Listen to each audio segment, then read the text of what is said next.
the pace of practice, and just wondering if when you're in a series that has a high pace, if maybe you practice at a little bit of a different pace, a higher pace, kind of knowing games can be like that too. Yeah, I think it's important to kind of keep that same mentality when it comes into practice time, so it translates once the game comes around. You guys stayed pretty patient in that last game. If this next one is similar, is that okay, or is there something maybe more for you guys to push for in this next one? Yeah, I mean, you have to be comfortable playing those types of situations, those type of games. It's not the first one I think we play around here, but it definitely won't be the last either. So for us, it's, you have to be comfortable in those situations. With that said, I think we probably want to get more back to our speed and dictate a little more of the play. Not having to defend too much, but I thought for a situation in the game that we did play, it's a type of game that you have to find ways to win at this time of year, and I think we did a heck of a job defending, especially in crunch time there in the third period. And our goalie in Skins was great too. You played more minutes with Cody Ceci probably than anyone around here. Played the most minutes on the ice the other night. He's a quiet, understated guy. The better he plays, the less we notice him. What don't we know about Cody Ceci?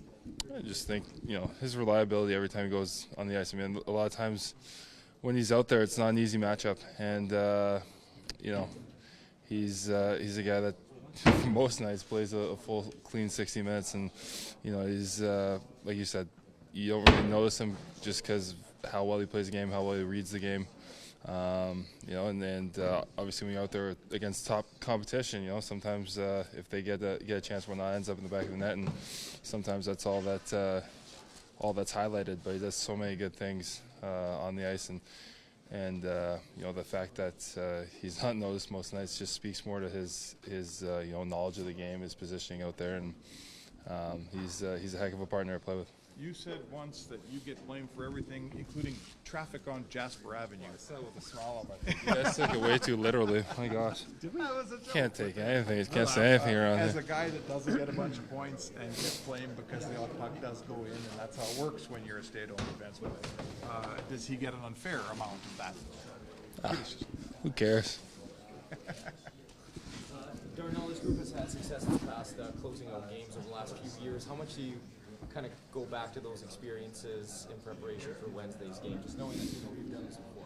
Yeah, it's you try to rely on past experience with each game, and each opportunity presents a different challenge. I think you just got to kind of be ready for everything. Obviously, they had a really good push there on home ice in Game 4, and they're going to have a really good push come here tomorrow night. So for us, it's going to be important that we come out and we get on the front leg and try to dictate the play. Darnell, could you speak to the physicality of this series? It seemed like, last game in particular, they came out and tried to be pretty physical. How do you feel like your team handled that? Yeah, we handled it well. Obviously, I think there's one penalty that we took. I think that speaks to the level of discipline within the group. That when you're staying out of the box, and as physical and as chippy as the series has been, we haven't put ourselves in a position where we're leaving ourselves on the penalty kill too much. Obviously, there was the game there in Game 3 where things were chippy in both ways. There was a lot of power plays and penalty kills, but I think for the most part, just our discipline and being able to stay within the moment and just play the game, and between the whistles has been really good. Darnell, a word that this group often uses is maturity all throughout the season. Is Sunday a prime example of that, knowing how much discipline it took to be that defensively reliable and winning a game that maybe isn't what you guys have shown in the past? Does that make sense? Yeah, I think our defensive game, I think for a majority of the season this year, has been really good. And it was just relied on a little bit more probably the other night than it has in recent memory. But I think it's definitely a mature group. We know that if we want to win, most nights it's going to be checking our way to a win because we have enough offense in here. And I think it's one thing to say that. It's another thing to go out there and practice it. And we've been putting that into practice all year long.